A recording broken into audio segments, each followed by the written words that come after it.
Бешинчи сабак 60-80 жылдардагы кыргыз аялдар поэзиясындагы көрүнүштөр. 60 жылдар бул кыргыз адабияты профессионалдык жактан кадимкидей жетилип, өзүнүн Айтматов сыяктуу өкүлү союздук аренада ат салышып, бир топ такшалып калган мезгил. 20-кылымдын улуу ойчулу Лев Николаевич Гумилевдин пассионардуулук концепциясын алганда, биосферанын бирден бир тилкеси катары этностун жаралуу, көтөрүлүү, алсыроо, өлүү тагдыры бар экени рас болсо, анда Гумилевдин дал ушул концепциясындагы маданий көтөрүлүү фазасы кыргыз кайрында 60-70 жылдарга туура келди. Бул мезгилдеги адабий муун эңириде өзүнүн аракетчилдиги, изденүүчүлдүгү, натыйжада ошо тапкычтык, жаңычылдыгы менен кылымдын тарыхында калды.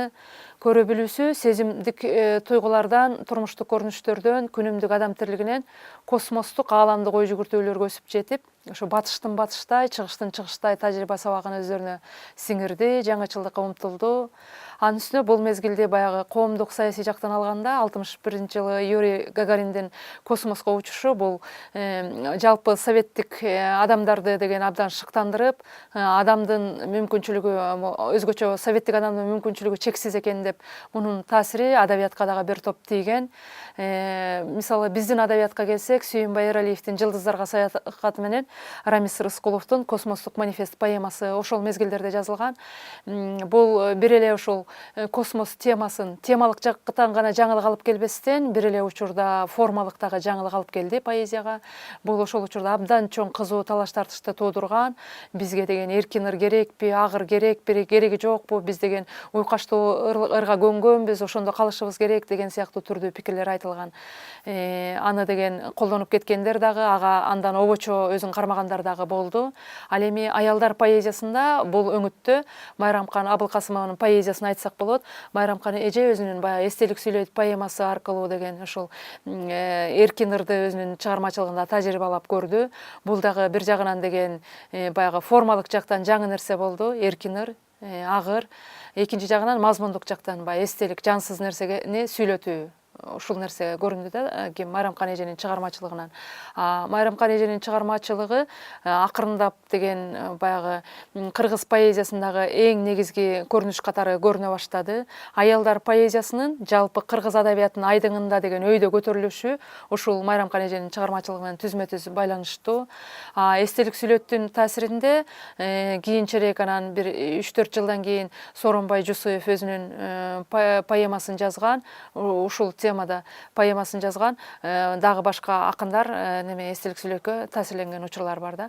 Майрамкан эже болсо деген ушул Тенти Адышевадан кийинки ушул кыргыз поэзиясындагы экинчи кыргыз эл акыны деп айтсак болот. 60-жылдары деле ошол адабиятта деген ошол эле Тенти Адышева эже, Жумакан Тынымсейитова, ошол эле Сатин Абдыкеримова, кийин адабиятка келген Майрамкан эжеден кийин келген Гүлсара Момунова сыяктуу бир топ акындарыбыз деген чыгармачылык кылып жүрүштү. Алардын чыгармачылыгына кайрылсак деле, аларда көбүнчө ошол коомдун темасын ырдоо, ошол эле учурда аялзат теңдигин ырдоо, аялдардын укугун мындай көздөө, ушул сыяктуу нерселер. Анан кызык нерсе, мисалы эмгек темасын 20-30 жылдары биздин акын жигиттер ырдап бүтүшкөн да, ырдап бүтүшүп, алар 50-60 жылдары такыр башка темаларды жазып калышкан.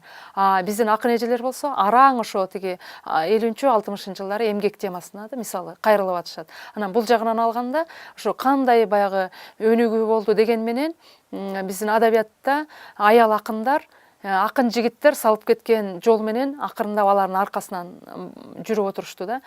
Ал эми 70-жылдар биздин аялдар поэзиясында бул өзгөчө көрүнүштөрдү камсыз кылды. Мисалы, бул көбүнчө Сагын Акматбекова деген акындын чыгармачылыгы менен байланыштуу. Сагын эже ал кезде Максим Горький атындагы Адабият институтунда Москвада окуган.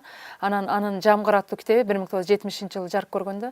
Анан биз баягы билебиз да, адабияттын тарыхынан мурда китептер чыкканда кандай чыкчу. Алгач деген китептин 3-4 бети сөзү Ленин тууралуу ырлар, андан кийин партия тууралуу, анан мекен тууралуу, анан жаратылыш тууралуу, андан кийин бир аз сүйүү тууралуу ырлар деп бир калыптанган нерсе бар болчу да. Эгерде бир партия тууралуу ыр жетишпесе же Ленин тууралуу ыр жетишпесе, китеп басмага кабыл алынчу эмес. Ушул сыяктуу бир эреже тартиптер бар эле да. Анан Сагын эженин китеби Москвадан чыгып келип атат, Кыргызстанга келип атат, окурмандар карап атат. Караса, эң биринчи эле Жамгырдагы биринчи ырда эсиңдеби сен экөөбүз чуркап өткөн мөрзөлөр бек кармашкан колубуздан корккондуктан жүрөктөрдүн кагышы бек кармашкан колубуздан угулуп деп такыр башка мүрзө темасы да. Анан бул адабияттагы аябай чоң нерсе болгон да, бир талаш тартыштуу нерсе болгон. Бул эмне болуп кетти депчи, капыстан эле бул эмне үчүн деген неме тиешеси жок теманы киргизип атат биринчи бетке. Эмне үчүн ушундай китеп чыгарды деп анан муну деген аябай талкуулашкан, Сагын эженин тегеретесинде окумуштай көп сөздөр болгон. Бүгүнкү күндөгү ошол поэзияны иликтеген эң күчтүү адабиятчылардын бири Осмон Акын Ибраимов сентименталдык саптарга саякат деген бир неме макаласын жазып, ошол аны 70-жылдар эмес, 80-жылдары жазды кийинчерээк. Сагын эженин ошо Жамгырдан кийин Алыскы талаалар, Айлуу дөң, Күз ырлары деген сыяктуу бир нече китеби чыккандан кийин жазды. Анан деген катуу сындады да. Сындады. Бул кандай акын дейт, бул эмне болгон акын дейт. Көрсө дагы, мисалы бала кезин көрсө дагы, тети бала кезимдеги тар караңгы бөлмөдөгү китептекче анда калган Андерсендин жомогу деп бир бала кезин эскерсе да бир шундук эскерет экен дейт. Анан ырларын карасаң эле түн, күйгүм, жамгыр, тиги туман, ушу бир жарык эч нерсе жок, ушундай кандай акын болсун деп деген Осмон Акын Ибраев мындай прям текстологиялык талдоо жүргүзүп, ошол сентименталдык саптарга саякатта окумуштай деген эженин ырларын талкалаган да. Ошол эле сынды Ибраимов Роза Каракулованын поэзиясы тууралуу да жазат. Сагын Акматбековага тең эле ошол эле мезгилде Роза Каракулова адабиятка келген. Бул дагы ошол 70-жылдардагы күчтүү акындардын бири. Эженин неме ошол кезде жазган саптарынан делбе болуп келет чуркагым, жаштык сүйүү өткөн жол менен деп ошол саптарындагы агай ошо анализдейт да. Бул делбеленип эле такыр бир орунда тура албаган. Бул Каракулова бул деле бир Акматбекованын бир түрү экен, эмне болгон акын дейт. Баягы көрө турган нерселер бар дейт. Аны көрөбүз биз, андан эч бир дабыш укпайбыз дейт. Угат турган нерселер бар, биз деген аны деген угабыз, аны биз көз менен көрө албайбыз дейт. Каракулованын поэзиясын карасак, ал деген ошол укпай турган нерселердин деген угуп бир неме бир дабыштарды деле көрүп, анан деген көзгө көрүнгөн нерселердин үнүн угуп, көрүнбөгөн нерселердин деле үнүн угуп, бир чалмакей чалып, бул адабияттагы бир алхимик болуп калды деп аябай катуу сындаган. Анан биз Роза Каракулова менен бир топ деген сүйлөшкөнбүз, маектешкенбиз. Эженин бир эскергени бар, ошо Ибраимовдун сынын окугандан 3 күн ошол башымды көтөрө албай төшөктө жаткам депчи. Анан ал кезде баягы бизде адабиятта деген бардык нерсе ыкчам болчу да, кыймылчы. Анан Сооронбай Жусуевдин макаласы чыгып калды дейт. Акын делбе өңдөнө албаса, анда анын адабиятка аралашпай эле койгону оң депчи. Ошол мени жактап жазган макаланы окугандан кийин өзүмө келип, анан деген неме чыгармаларымды жазып баштагам деп эженин эскергени бар. Деги эле ошол Роза Каракулованын мууну, мисалы Табылды Мукановдун ошол кезде саптары бар, жана жашасын поэзия жиндилери деп жазып, анан булар айтат, чогулуп алып эле бир топ акындар дейт, бири-бирибизге окуган китептерибизди айтып, анан ошол бир окуган китебибизди ичинен эмне окуганыбызды билбейбиз, кайра кайталап окуп эле эмне издегенибизди билбейбиз дейт. Ушундай неме аябай алектенчүбүз депчи. Анан ал учурда деген адабият бизде мисалы Рамис Рыскулов келген кез болчу Москвадан, Омор Султанов келген кез болчу. Анан баягы адабияттын абдан гүлдөп, неме өнүгүп жаткан учуру. Анан ушул мезгилде, ушул периоддагы эң эле урунттуу акындарды ошол Майрамкан Абылкасымованын поэзиясын баягы айтсак болот. Баягы жаңы тема, форма алып келген неме поэзия катары. Анан Сагын Акматбекованын жанагындай жаңы нерсени алып келген. Мисалы буга чейин биз деген аял акындарда деген өзүнө өзү кайрылуу, өзүнүн ички дүйнөсүнө үңүлүү болгон деген менен Сагын Акматбековадан баштап баягы бир жаңы нерсе башталды да. Бул поэзияда сыр жашырбастык да, сыр жашырбастык. Баягы эже жазып атат, мисалы Өткөн күздүн жалбырагы деген китебинде мындай бир саптар бар. Ушул эки кичинекей алсыз кол күйөөсүнүн көйнөктөрүн жуучу эле, ушул колдор ишсиз калды, турамын кыймыл этпей үй ичинде. Былтыркы жылы ушул маалда не болгону эсимде жок. Көп күндөрдүн биринде эле күн өткөн чыгар. Кечинде тозуп алып эртең менен узаткан болуум керек жумушуна. Узун карааны көрүнбөй калганча карагандырмын. ушул сыяктуу эле да баягы өзүндөгү жеке тагдыры баягы өмүрлүк жары менен турмушу болбой калган нерсени деген өзүндөгү жеке нерсени жалпы нерсе катары деген поэзияга алып чыгып атат. Ошол нерседен көптөгөн окурмандар өздөрүнө тааныш нерсени көрүп атат.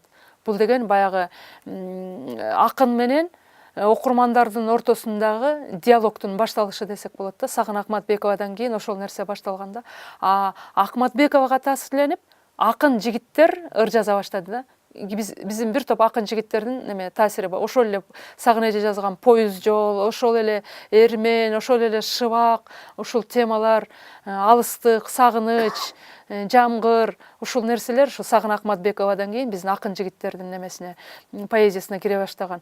Сагын эжеден кийин жигиттер дагы өздөрүнүн ички дүйнөсүнө үңүлүп, өздөрүнүн жеке нерселерин ачыкка алып чыга башташты да. Болбосо баягы совет учурда деген жеке нерсени айтуу деген бул бир катачылык катары көрүнчү да. Роза Карагулованын болсо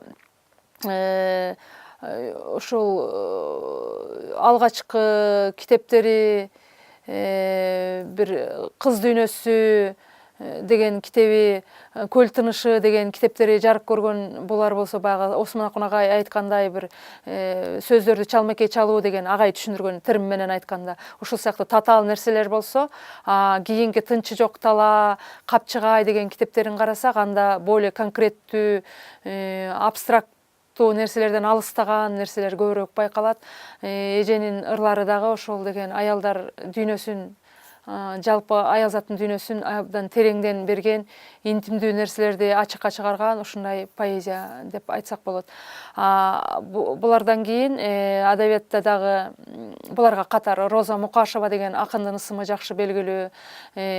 Алардан кийин келди Калби Бисариева, Меңди Мамазаирова, Азада Бегемкулова, мисалы, алардын деле чыгармачылыгы адабиятта күнү бүгүнкү чейин эл оозунда. Мисалы, Азада эженин жанагы обон чыккан көп ырлары бар. Баркымды билгендердин эсиндемин деп ушул бир топ ырлары ырдалып келатат да. Анан бизде негизинен эле ырлар башынан эле обонго жакын, баягы фольклордон биз бөлүнүп чыккан үчүн обондуу ырлар ошон үчүн деген акын эжелердин ырларына дагы абдан арбын жазылган. Бүгүнкү күндө ошол Роза Карагулова эженин көзү жок. Бул 2008 жылы дүйнөдөн өтүп кетти. Ал эми анын деген жаңырык деген ыр китеби азыркы учурда ошол жарык көрүү алдында турат. Анда ошол көзү барда жарык көргөн ырлары, ыр китебиндеги ырлардын баардыгы камтылып, анан көзү өткөндөн кийин ооруп, өмүрүнүн акырында жазган ырлары, котормолору ошолор топтоштурулду да. Анан жалпы жонунан алганда бул 60-70 жылдарды кыргыз аялдар поэзиясынын мындай өзүнүн немесине бийиктигине жеткен, өнүккөн учуру катары баалоого болот. Ошол мезгилде деген ошол эле Акматбековага, ошол эле Абылкасымовага таасирленип чыгармачылыгын баштагандар өздөрүнүн чыгармачылыгын 80-90 жылдары улап кетишкен. Бүгүнкү учурда да постсоветтик адабияттын деген немесин түйшүгүн тартып келатышат акын эжелер. Сагын эже бүгүнкү күндө дагы ошол чыгармачылыгы менен алектенип атат.